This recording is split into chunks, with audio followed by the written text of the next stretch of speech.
जय हिंद, वंदे मातरम। बहुत बहुत स्वागत है आपका करंट अफेयर्स 100 पर।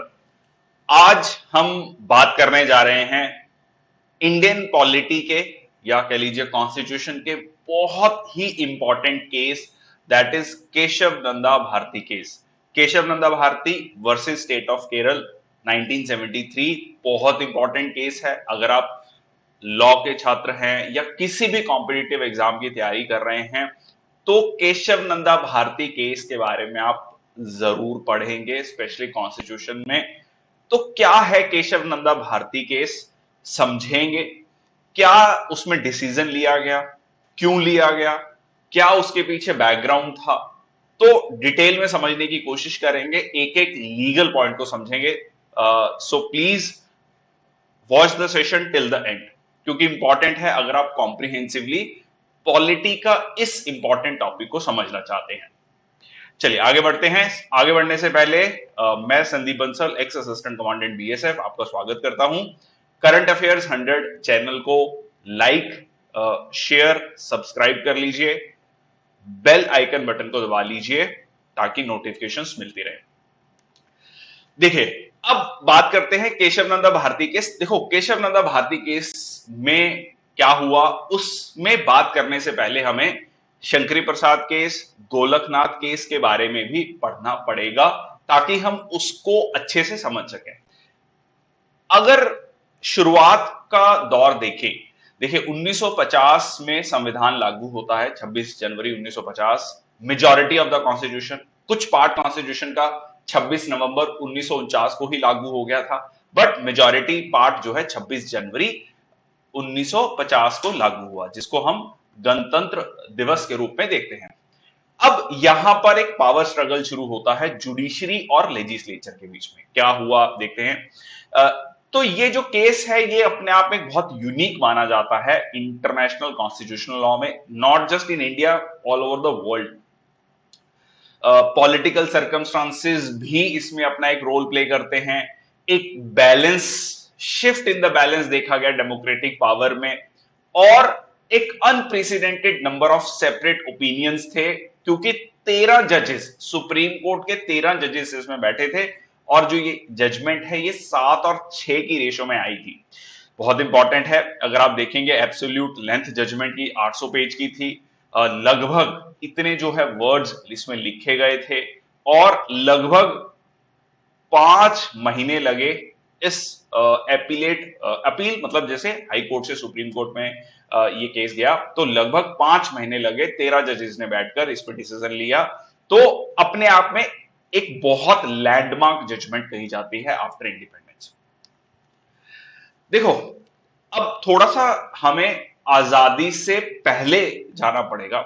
जब हमारा फ्रीडम स्ट्रगल चल रहा था, तो फ्रीडम स्ट्रगल के दौरान एक चीज जो बार बार उस समय के जो पॉलिटिकल लीडर्स थे, जो कि बाद में जाकर सत्ता में आए, उन्होंने लोगों से या कह लीजिए जो हमारे किसान थे उनसे एक वादा किया कि जैसे ही देश आजाद होगा, हमें आजादी मिलेगी, हम लैंड रिफॉर्म्स करेंगे।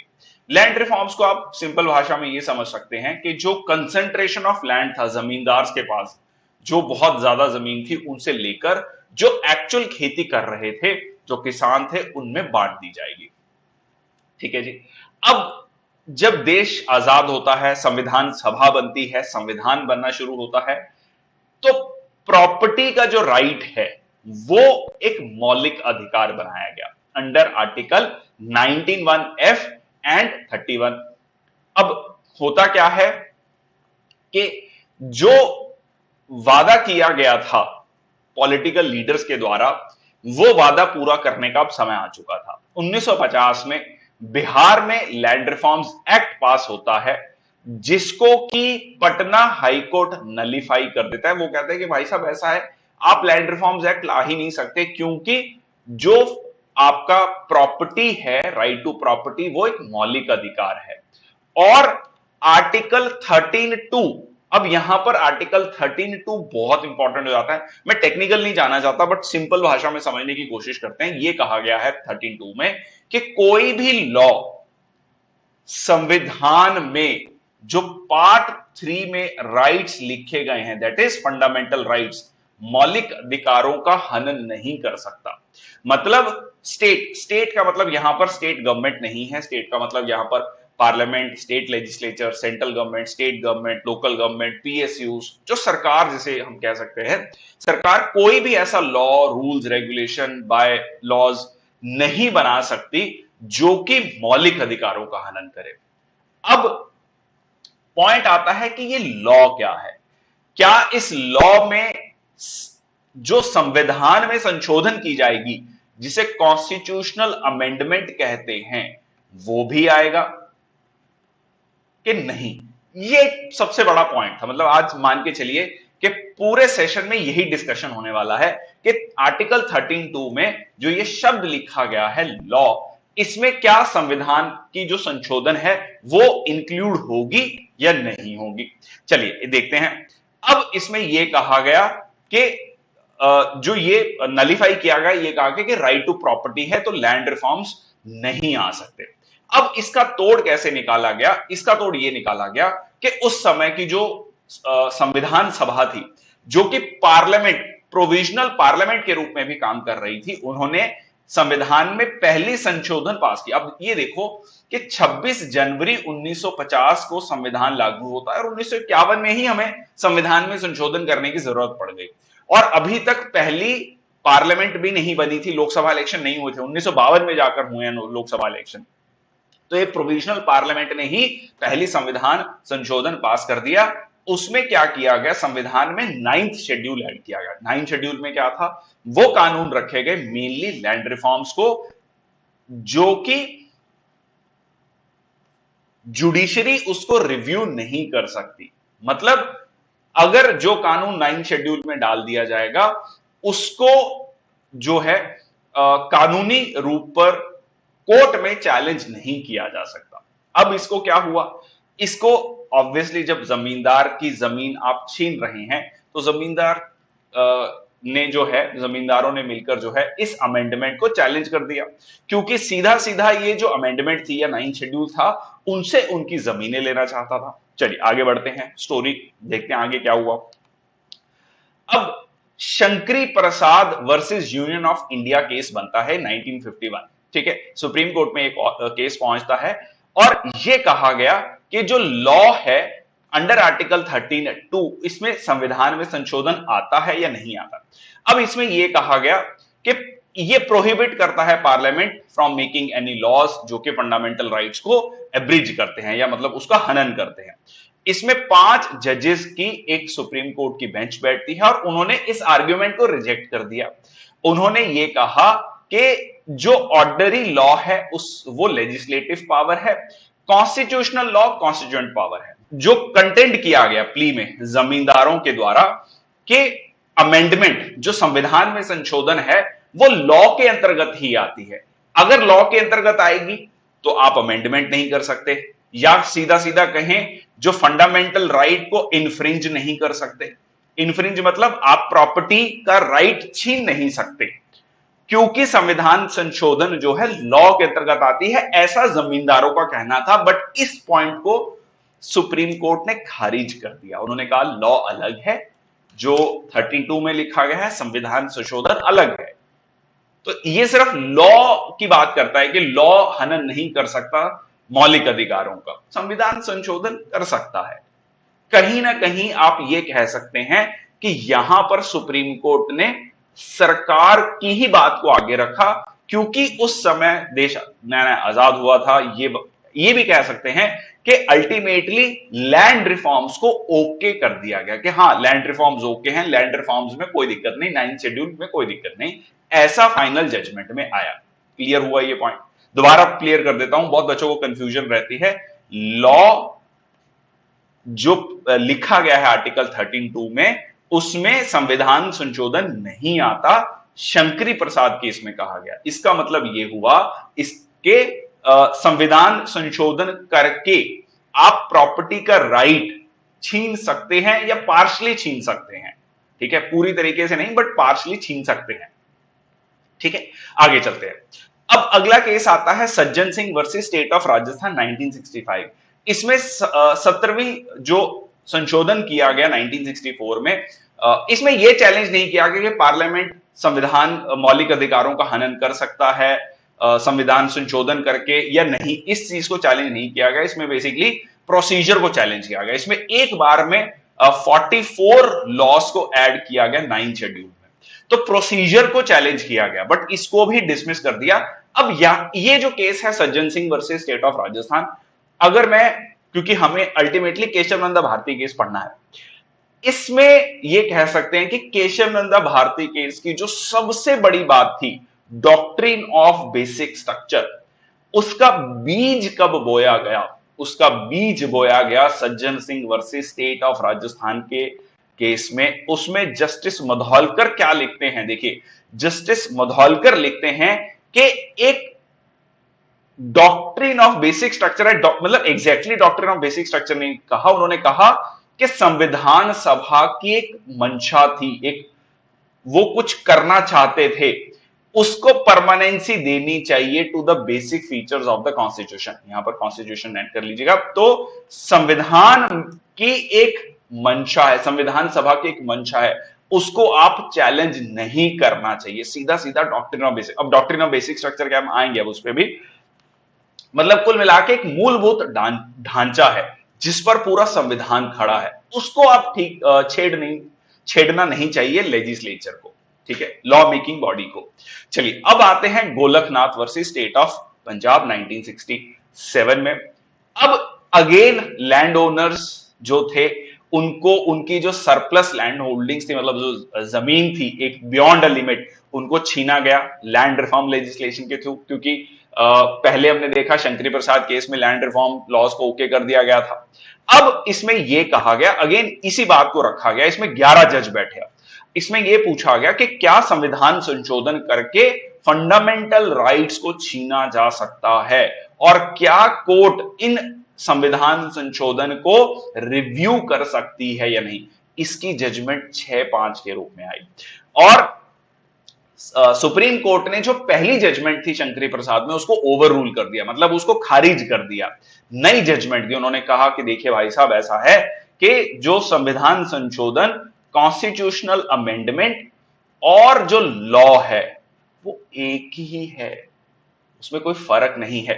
तो कहने का मतलब क्या हुआ कि अगर लॉ मौलिक अधिकारों का हनन नहीं कर सकता, सिमिलरली संविधान संशोधन भी मौलिक अधिकारों का हनन नहीं कर सकता। तो कुल मिला के क्या हुआ कि जुडिशियल रिव्यू पॉसिबल है, जुडिशरी रिव्यू कर सकती है, बट संविधान संशोधन करके आप मौलिक अधिकारों का हनन नहीं कर सकते या मौलिक अधिकारों को छेड़छाड़ नहीं कर सकते। तो यहां पर आप ये कह सकते हैं, सीधा सीधा ये कहा गया कि जो मौलिक अधिकार हैं वो बड़े पवित्र हैं, सैक्रोसैंक्ट, ट्रांसीडेंटल, पारलौकिक, ठीक है, इनको नहीं छुआ जा सकता। ये बहुत इंपॉर्टेंट है, मौलिक अधिकार है, ठीक है। तो यहां पर सीधा सीधा मौलिक अधिकारों को एक हायर स्टेटस दे दिया गया, ठीक है। चलिए आगे चलते हैं। अब इस गोलकनाथ केस को, अब यहां पर एक पॉइंट और आपको समझना होगा कि 1966 में श्रीमती इंदिरा गांधी सत्ता में आ चुकी थी, भारत की प्रधानमंत्री बन चुकी थी। 1967 में गोलकनाथ जजमेंट आती है। अब उसके बाद 1971 में 24वां संशोधन किया जाता है भारतीय संविधान में, जिसमें आर्टिकल 13(4) इंसर्ट किया जाता है, जिसमें पार्लियामेंट ने सुप्रीम कोर्ट की जो जजमेंट थी गोलकनाथ केस में, उसको नलिफाई करने की कोशिश की, उसको खारिज करने की कोशिश की। और क्या कहा गया कि जो अमेंडमेंट टू द कॉन्स्टिट्यूशन है वो रिव्यू नहीं की जा सकती कोर्ट के द्वारा, अगर वो मौलिक अधिकारों का हनन भी क्यों ना करती हो। अगर वो मौलिक अधिकारों का हनन भी कर रही है तो भी ये जो संविधान संशोधन को कोर्ट रिव्यू नहीं कर सकती, कोर्ट नहीं देख सकती, ठीक है जी। तो सीधा सीधा कोर्ट से उनकी जो रिव्यू करने की पावर है, जुडिशियल रिव्यू की पावर है, वो छीन ली गई इसमें। अच्छा, अब आगे चलते हैं कहानी में। अब केशव नंदा भारती केस पे हम पहुंचे। देखिए भूमिका बहुत इंपॉर्टेंट थी, क्योंकि अगर आपको केशव नंदा भारती केस समझना है तो ये सारा का सारा जो अभी तक हमने डिस्कस किया, ये आपको समझना बहुत जरूरी है, तभी आप इसको अच्छे से समझ पाएंगे। देखिए केशव नंदा भारती केस में क्या होता है। अब केशव नंदा कौन थे? केशव नंदा स्वामी केशव नंदा भारती, ये इदनीर मठ के केरल में अध्यक्ष थे।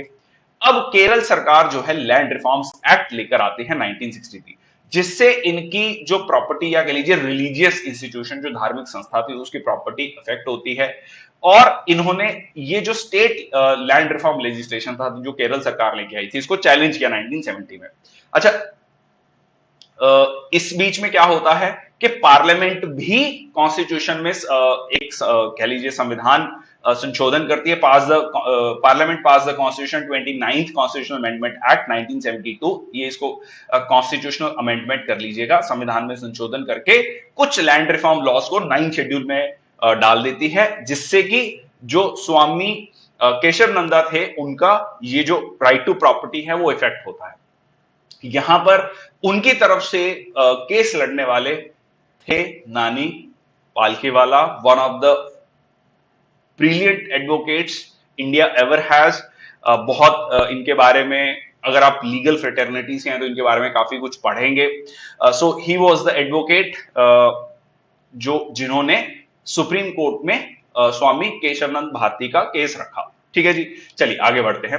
अब इसमें 3 अमेंडमेंट्स को चैलेंज किया गया, 3 अमेंडमेंट्स पर बात की गई। 24th अमेंडमेंट, जिसमें कि गोलकनाथ केस की जजमेंट को नलीफाई किया गया था कि कोर्ट रिव्यू नहीं कर सकती, और जो कॉन्स्टिट्यूशनल अमेंडमेंट्स हैं were not law under article 30। जो कॉन्स्टिट्यूशनल अमेंडमेंट्स है, संविधान संशोधन है, वो लॉ में नहीं आते, वो अलग है। तो मतलब राइट टू प्रॉपर्टी को आप देखिए, अल्टीमेटली क्या था, यहां पर एक बैलेंस था कि कहां पर बैलेंस बनाया जाए। राइट टू प्रॉपर्टी भी आपका फंडामेंटल राइट है, पर आपको कहीं ना कहीं देश में गरीबी थी, किसानों को हमें जमीन देनी थी, या कह लीजिए सोशलिस्टिक प्रिंसिपल्स या वेलफेयरिस्टिक स्टेट को भी लेकर चलना था। तो कहां पर बैलेंस बनाया जाए, यही लड़ाई थी कहीं ना कहीं। ओके, आगे चलते हैं। सो 25th अमेंडमेंट में 1971 में यह कहा गया, आर्टिकल 39B और सी, जो मैंने अभी पॉइंट कहा, वही point, directive principles of state policy में प्रेसिडेंस दी गई 39B और सी को over the fundamental rights to equality, that is 14, 7 freedom article 19 and property article 13(1). अब 39B एंड सी क्या है, ब्रीफली समझ लीजिए कि देश के जो रिसोर्सेज हैं, संसाधन हैं, उनका कंट्रोल जो है, उनकी जो ओनरशिप और कंट्रोल है, वो कम्युनिटी के पास होनी चाहिए और इस तरीके से डिस्ट्रीब्यूटेड होनी चाहिए ताकि सबका भला हो। और जो आर्थिक जो ढांचा है हमारे देश का, वो इस तरीके से नहीं होना चाहिए कि जो वेल्थ है वो कंसंट्रेट हो जाए कुछ लोगों के हाथ में, वो सब में बंटनी चाहिए। मतलब इस तरीके से रिसोर्सेज का हमें यूटिलाइजेशन करना है। ठीक है, सिंपल सा, मतलब समाजवाद की कहीं ना कहीं बात कह सकते हैं आप, इससे बात की गई। तो अगेन फंडामेंटल राइट्स और डायरेक्टिव प्रिंसिपल्स को बैलेंस करने की बात की गई 25th अमेंडमेंट में। और इसमें जुडिशियल रिव्यू की पावर भी छीन लेगी, और अगर कोई लॉ बनाया जाता है 39B और सी को इंप्लीमेंट करने के लिए, और इस इंप्लीमेंटेशन के दौरान अगर 14, 19 या 31 में कोई इंफ्रिंजमेंट होती है, कोई हनन होता है, तो जुडिशरी इसको रिव्यू नहीं कर सकती। ठीक है जी, तो सीधा सीधा अगेन जुडिशरी से रिव्यूएबल उसकी कह लीजिए न्यायिक जांच की जो पावर थी वो छीन ली गई। 29th अमेंडमेंट 1972 में इनेक्ट हुआ, जिसमें 2 लैंड रिफॉर्म लॉज ऐड किए गए 9th शेड्यूल में। ठीक है, चलो आगे चलते हैं। अब केशव नंदा भारती केस में सुप्रीम कोर्ट को दोबारा से, मतलब शंकरी प्रसाद केस जो है 1951 का, सज्जन सिंह केस 1965 का, गोलकनाथ केस 1967 का, तो ये आप सीधा सीधा ये कह सकते हैं कि जब से देश आजाद हुआ था तो लगभग 25 सालों का जो भी जुडिशियल हिस्ट्री थी उसको रिव्यू करना था। तो पिटिशनर्स ने, जो कि कह सकते हैं Nani Palkhivala on the behalf of Swami Kesavananda, उन्होंने ये आर्ग्यू किया कि पार्लियामेंट जो है could not draw the authority from the constitution to alter the cardinal principle. जो जस्टिस मुधालकर ने जो बात करी थी कि कुछ ऐसे प्रिंसिपल्स हैं जिनको कि पार्लियामेंट नहीं छू सकता, या पार्लियामेंट वहां से अथॉरिटी डिराइव नहीं करता है। मतलब कुछ ऐसे मूलभूत सिद्धांत हैं जिनको पार्लियामेंट चेंज नहीं कर सकता। On the other hand government ने यह कहा कि पार्लियामेंट की जो अमेंडिंग पावर है अंडर आर्टिकल 368 वो जो है उसमें कोई लिमिट नहीं है। पार्लियामेंट जब संविधान में संशोधन करता है तो वो कॉन्स्टिट्यूंट असेंबली के रूप में या कॉन्स्टिट्यूंट पावर उसके पास है और वो संविधान में किसी भी तरीके का संशोधन कर सकता है। ठीक है जी। अब इसमें 13 सुप्रीम कोर्ट जजेस बैठे लगभग 5 महीने के लिए, तो ये कह सकते हैं कि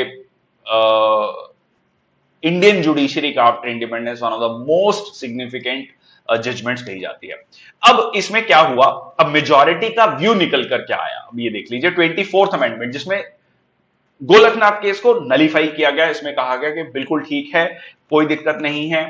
यहां पर आप देख सकते हैं इसको वैलिड माना गया कि आप कह रहे हैं कि constitutional amendments were not law, बिल्कुल ठीक, लॉ अलग है, कॉन्स्टिट्यूशनल अमेंडमेंट अलग है, तो आप संशोधन करना चाहते हैं बिल्कुल कीजिए, बिल्कुल कोई दिक्कत नहीं है, ओके डन। अच्छा, दूसरा ये कहा गया 39B और C को इंप्लीमेंट करने के लिए 1931 को इन्फ्रिंज किया जा सकता है, बिल्कुल किया जा सकता है, इसको भी वैलिड मान लिया गया।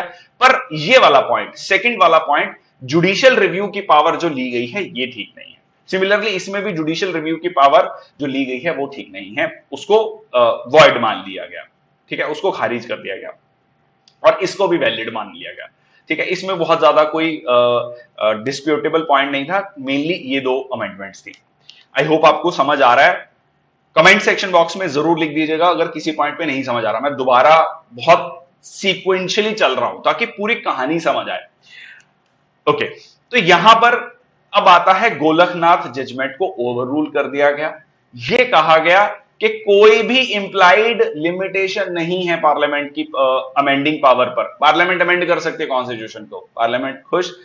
अब यह कहा गया कि ठीक है आप अमेंड तो कर सकते हैं, पर डॉक्ट्रिन ऑफ बेसिक स्ट्रक्चर जिसको 7 और 6 मतलब बहुत ही थिन मेजॉरिटी से इसको लेकर आया गया, मतलब 7 जजेस ने कहा एक डॉक्ट्रिन ऑफ बेसिक स्ट्रक्चर है, एक मूलभूत ढांचा है, एक कुछ सिद्धांत हैं जिनको आप छेड़ नहीं सकते, ठीक है, जिनको आप अमेंड नहीं कर सकते।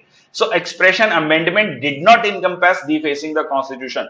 आप कॉन्स्टिट्यूशन को इतना नहीं बदल सकते कि वो अपनी आइडेंटिटी ही लूज कर दे। और जो ये अमेंडमेंट थी, ये कहा जाता है ये जो बेसिक स्ट्रक्चर का डॉक्ट्रिन है ये जर्मनी से लिया गया, क्योंकि जब वहां पर जो सरकार थी, वाइमर रेजीम थी, तो उसमें कई सारे संविधान में संशोधन किए गए थे, तो वहां पर यह चीज कही गई कि एक मूलभूत ढांचा है जिसको चेंज नहीं करना चाहिए। अच्छा, अब बात आती है कि डॉक्ट्रिन ऑफ बेसिक स्ट्रक्चर क्या है।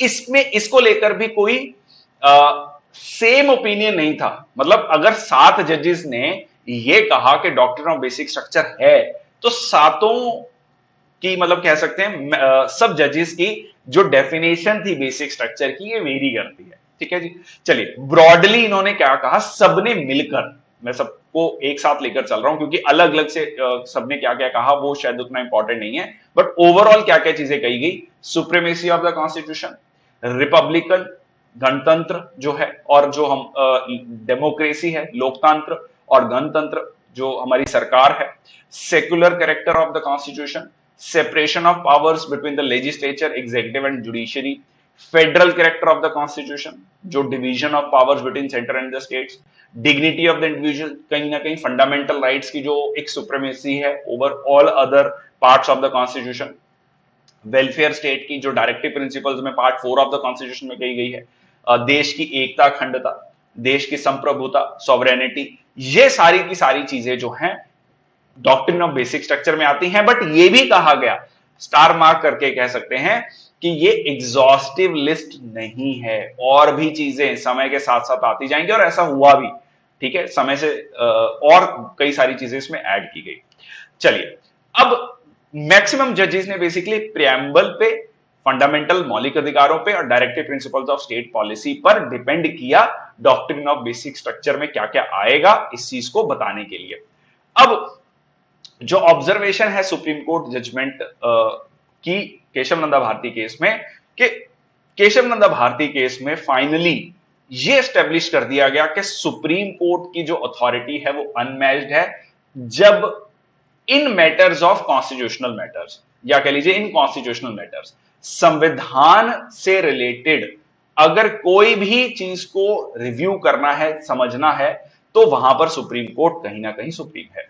ओके, और यह कहा गया कि इफ अगर पार्लियामेंट के पास अनफेटेड राइट है अमेंड करने के कॉन्स्टिट्यूशन के, तो साथ ही साथ सुप्रीम कोर्ट के पास पावर है कि वो रिव्यू कर सकती है और किसी भी संविधान की संशोधन को खारिज भी कर सकती है, उसको नल एंड वॉइड डिक्लेयर कर सकती है। ठीक है जी। और यह भी कहा गया कि कुछ लोगों ने यह भी कहा कि हमारा देश जो है बाकी जो हमारे पड़ोसी देश हैं उनकी तरह किसी भी तरीके से किसी मिलिट्री रूल के अंतर्गत नहीं गया या किसी भी तरीके से ऑटोक्रेसी नहीं आई। तो उसका एक बहुत बड़ा कारण है केशव नंदा भारती केस। तो केशव नंदा भारती केस को उस तरीके से भी देखा जाता है। अब इसकी क्रिटिसिज्म क्या है केशव नंदा भारती केस की? तो यह कहा गया कि बहुत लेंदी है, जैसे मैंने आपको बताया 800 से ज्यादा पेज थे। बेसिक स्ट्रक्चर डॉक्ट्रिन जो कहा गया कि इसके बारे में संविधान में कहीं नहीं लिखा हुआ है। ये जुडिशियल इनोवेशन इसे कहा जाता है कि ये जुडिशियली इनोवेट किया गया इसको। Lack of consensus in judgement. अब डॉक्ट्रिन ऑफ बेसिक स्ट्रक्चर क्या है, इसको लेकर सभी जजेस में एक सहमति नहीं थी। हर जज की जो कंसेप्शन थी बेसिक स्ट्रक्चर डॉक्ट्रिन को लेकर अलग थी, जो मैंने अभी बताया आपको। और यह कहा गया कहीं ना कहीं कि जो सुप्रीम कोर्ट है, जो अनइलेक्टेड है, सेल्फ अपॉइंटेड बॉडी है, उसको ज्यादा पावर्स दे दी गई हैं कि कौन सी संविधान की संशोधन जो है सही होगी या गलत होगी, इसके बारे में आपने एक अनइलेक्टेड सेल्फ अपॉइंटेड बॉडी को पावर्स दे दी हैं। बट हैविंग सेड दिस, ये जो क्रिटिसिज्म है एक्सपर्ट्स के द्वारा कही गई है, जो इसके बेनिफिट्स थे वो कहीं ना कहीं, अगर आज हम इतने सालों बाद, लगभग 49 सालों बाद, मैं 2022 में ये वीडियो बना रहा हूं, तो आप मान के चलिए कि 50 साल पूरे होने वाले हैं इस जजमेंट को। तो ये जो जजमेंट है अपने आप में बहुत सारी पॉजिटिव चीजें लेकर आई, जैसा कि हमने आने वाले सालों में भी देखा, वो भी मैं आपको थोड़ा सा ब्रीफली बताऊंगा। अब इसका असर क्या हुआ, इसका असर भी सुन लीजिए इस जजमेंट का। अब आपने सीधा सीधा एक नई जुडिशियल इनोवेशन कर दी। आपने कहा कि पार्लियामेंट जो है संविधान में संशोधन कर सकती है, आप मौलिक अधिकारों का आनंद कर सकते हैं, but doctrine of basic structure.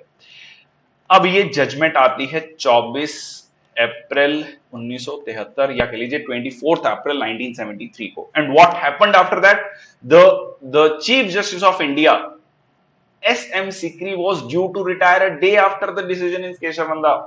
अगले ही दिन उनको रिटायर होना था। अब जनरली क्या था, हमेशा से ये कन्वेंशन रही है, कहीं रिटन रूल नहीं है, कन्वेंशन है कि जो सीनियर मोस्ट जज होंगे सुप्रीम कोर्ट के, वही मुख्य न्यायाधीश बनेंगे। बट उसके आगे, मतलब कह लीजिए जब जस्टिस एस.एम. सिकरी रिटायर हुए, उनके बाद 3 जज थे जिन्होंने की, वो 3 जज उन 7 जजेस में थे जिन्होंने कह सकते हैं सरकार के खिलाफ जजमेंट दी इन अ वे। तो उनको इग्नोर कर दिया गया।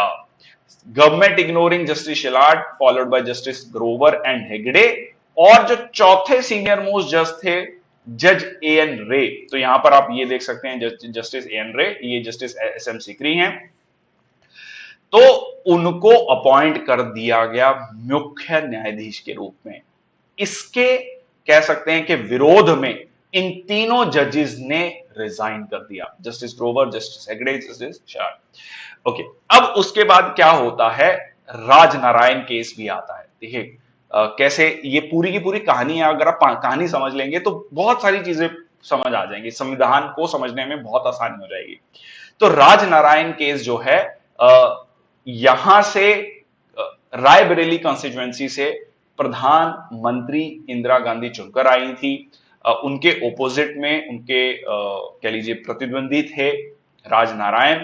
तो राजनारायण का यह कहना था कि श्रीमती इंदिरा गांधी ने वहां people representation of people act 1951 का उल्लंघन किया है। उन्होंने इलेक्शंस के दौरान करप्ट प्रैक्टिसेस को फॉलो किया, इसलिए इलाहाबाद हाई कोर्ट ने उनकी सदस्यता को रद्द कर दिया। अब सुप्रीम कोर्ट में जाता है। सुप्रीम कोर्ट यह कहता है कि आप प्रधानमंत्री बनी रह सकती हैं, बट जब तक कि फाइनल डिसीजन नहीं आता आप पार्लियामेंट में वोट नहीं कर सकती। अब इसके दौरान जस्टिस एएन रे जब मुख्य न्यायाधीश थे तो 13 जज की दोबारा से एक बेंच बनाई गई और केशव नंदा भारती केस को रिव्यू करने के लिए और उसको चेंज करने के लिए, बट 2 ही दिन में इसको कह लीजिए स्थगित कर दिया गया। इसको जो जो कमेटी बनाई गई थी उसको बंद कर दिया गया। अब क्यों किया गया, अभी तक इसका रीजन रिटर्न में कहीं पे भी नहीं है। चलिए, अब उसके बाद क्या होता है, जून 1975 में 1975 में इमरजेंसी लगा दी जाती है और सीधा सीधा आप ये कह सकते हैं कि कहीं ना कहीं जो उनका इलेक्शन चैलेंज हो गया था, 42nd अमेंडमेंट एक्ट 1976 लाई जाती है, जिसको मिनी कॉन्स्टिट्यूशन भी कहा जाता है, जिसमें बहुत बड़े स्तर पर जो है संविधान में संशोधन किया गया था। ठीक है, लगभग लगभग ये कहा गया कि संविधान को मेजरली चेंज कर दिया गया था। ओके, अब इसको फिर चैलेंज किया जाता है। लास्ट स्लाइड है ताकि ये पूरा का पूरा आपको सीक्वेंस समझ आए। केशव नंदा भारती केस में जो डॉक्ट्रिन ऑफ बेसिक स्ट्रक्चर था, तो अब उसको चैलेंज करने की कोशिश की गई थी 42nd अमेंडमेंट एक्ट 1976 में। अब इसको फर्दर चैलेंज किया गया Minerva mills versus union of India case में, जिसको बहुत फेमसली मिनर्वा मिल्स केस कहते हैं। मैं इसको अलग से भी वीडियो रिकॉर्ड करके डाल दूंगा, बट थोड़ा सा क्योंकि उससे लिंक्ड है, तो इसमें यह कहा गया सुप्रीम कोर्ट के द्वारा कि भाई साहब ऐसा है कि आप डोनी हैं, आपके पास लिमिटेड पावर है, तो आप जो है इसको अनलिमिटेड पावर में कन्वर्ट नहीं कर सकते। मतलब क्या हुआ कि पार्लियामेंट के पास केशव नंदा भारती केस के बाद जो संविधान को संशोधन करने की पावर है वो लिमिटेड है, इसको आप अनलिमिटेड तो बना ही नहीं सकते। ठीक है जी, डॉक्ट्रिन ऑफ बेसिक स्ट्रक्चर आपको फॉलो करना है 24 अप्रैल 1973 के बाद। Okay, so mark the beginning of era of judicial supremacy. Judicial supremacy को एस्टेब्लिश कर लिया गया कि जुडिशियल रिव्यू, अच्छा जुडिशियल रिव्यू भी जो है वो भी आपका डॉक्ट्रिन ऑफ बेसिक स्ट्रक्चर में आता है। सुप्रीम कोर्ट ही final arbiter of constitutional interpretation है। संविधान के बारे में जो भी इंटरप्रिटेशन की जाएगी वो फाइनली किसके द्वारा की जाएगी, सुप्रीम कोर्ट के द्वारा की जाएगी, सर्वोच्च न्यायालय के द्वारा की जाएगी। 9th शेड्यूल में, पहले 9th शेड्यूल किस लिए आया था, लैंड रिफॉर्म्स एक्ट के लिए आया था, है ना, हमने शुरू में डिस्कस किया। अब यहां तक जाते जाते, मतलब 42nd अमेंडमेंट 1976 तक जाते जाते इसमें बहुत सारे और लॉज ऐड कर लिए गए। एसेंशियल कमोडिटीज एक्ट ऐड कर लिया गया, levy sugar price equalisation fund, bonded labour abolition system 1976। मतलब कहने का यह है कि जो उसका कह लीजिए सिद्धांत था 9th शेड्यूल को ऐड करने का, लैंड रिफॉर्म्स को इंप्लीमेंट करने के लिए, वहां से भी आप काफी आगे निकल गए। तो यह कहा गया कि 24 अप्रैल मतलब केशव नंदा भारती केस की जजमेंट के बाद 9th शेड्यूल में जो भी लॉ ऐड किए जाएंगे उनको भी जुडिशियली रिव्यू किया जा सकता है सुप्रीम कोर्ट के द्वारा। ठीक है जी, तो यहां पर यह सेशन खत्म होता है। तो कुल मिला के आप अब समझ लेते हैं कि केशव नंदा भारती केस में यह कहा गया, देखिए शंकरी प्रसाद केस में कहा गया संविधान में संशोधन कर दीजिए, कोई दिक्कत नहीं। गोलकनाथ केस में कहा गया बिल्कुल नहीं कर सकते। केशव नंदा भारती केस में क्या कहा गया, जैसे कहते हैं ना, मिडल पाथ चुन लिया गया, एक मध्य का रास्ता चुन लिया गया, जिसमें कहा गया कि आप संविधान में संशोधन करिए बट मूलभूत ढांचे को या मूलभूत सिद्धांत को नहीं बदल सकते। ठीक है जी, तो कुल मिला के ये पूरा का पूरा केस था और इस चीज को फाइनली एस्टेब्लिश कर लिया गया मिनर्वा मिल केस में भी, जिसमें कहा गया कि अल्टीमेटली जो जुडिशियल रिव्यू की जो पावर है वो सुप्रीम कोर्ट के पास है, वो डॉक्ट्रिन ऑफ बेसिक स्ट्रक्चर में है।